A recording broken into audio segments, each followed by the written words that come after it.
नमस्कार विद्यार्थी मित्रांनो, एस पी अकॅडमीमध्ये तुम्हा सर्वांचं स्वागत आहे. तुम्ही अजूनपर्यंत आपल्या चॅनलला सबस्क्राईब केलं नसेल तर सबस्क्राईब करा आणि बेल आयकॉन प्रेस करा, म्हणजे येणाऱ्या सर्व नवीन व्हिडिओचे नोटिफिकेशन तुम्हाला मिळत राहतील. Hello friends, today we are going to learn unit number 4.1 the nightingale and the nobleman from standard 6th English. विद्यार्थी मित्रांनो, आज आपण इयत्ता 6वी इंग्रजी विषयातील the nightingale and the nobleman म्हणजेच गाणारा बुलबुल पक्षी आणि सरदार हा पाठ अभ्यासणार आहोत. मित्रांनो, ही एक खूप सुंदर अशी बोधकथा आहे की ज्याच्यामधून आपल्याला खूप महत्त्वाचे असे 2 संदेश देण्यात आलेले आहेत. चला तर मित्रांनो, हे कोणते 2 संदेश आहेत हे पाठाच्या माध्यमातून पाहूयात. A nobleman in a far away land once caught a nightingale. खूप दूरच्या प्रदेशातील एका सरदाराने एक गाणारा बुलबुल पक्षी पकडला and put him in a cage. आणि त्या पक्षाला त्याने एका पिंजऱ्यामध्ये ठेवलं. No birds likes to be shut up in a cage. आणि कोणत्याही पक्ष्याला पिंजऱ्यात बंद केलेलं आवडत नाही. सर्व सजीवांना आपलं स्वातंत्र्य प्रिय असतं. The nightingale began to plead.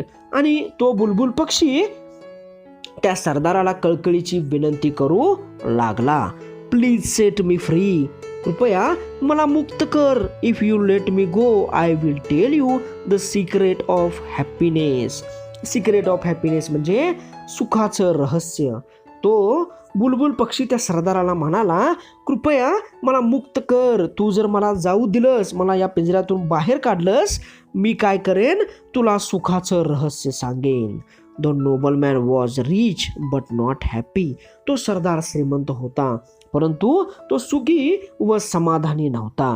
He wanted to know the secret of happiness. त्याला काय करायचं होतं, तर सुखाचं रहस्य जाणून घ्यायचं होतं. So he let the bird go. आणि म्हणून त्यानं काय केलं, त्या पक्ष्याला जाऊ दिलं, त्या पिंजऱ्यातून बाहेर काढलं. Listen said the nightingale. आणि तो बुलबुल पक्षी त्याला म्हणाला, ऐक, this is the secret of happiness.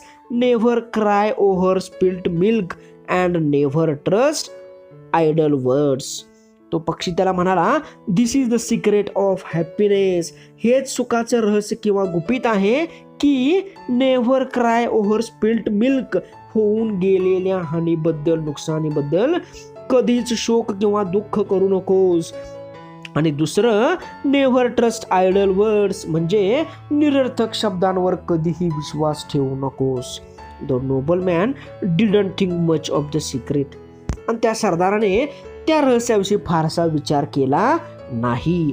This is just a silly piece of advice, he exclaimed. आणि तो म्हणाला, अरे हा तर एक मूर्खपणाचा सल्ला आहे. The nightingale flew a little higher. तो बुलबुल पक्षी थोडासा अधिक उंचीवरती उडू लागला. अँड सेड, आणि म्हणाला, too bad you let me गो.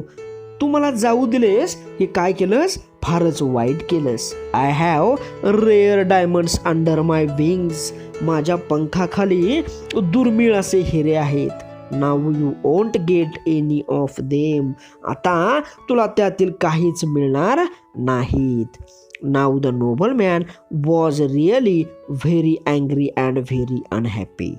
आणि आता मात्र तो सरदार खूपच रागावला आणि दुःखी पण झाला, कारण त्याच्या हातामध्ये असलेली संधी त्यानं वाया घालवली होती.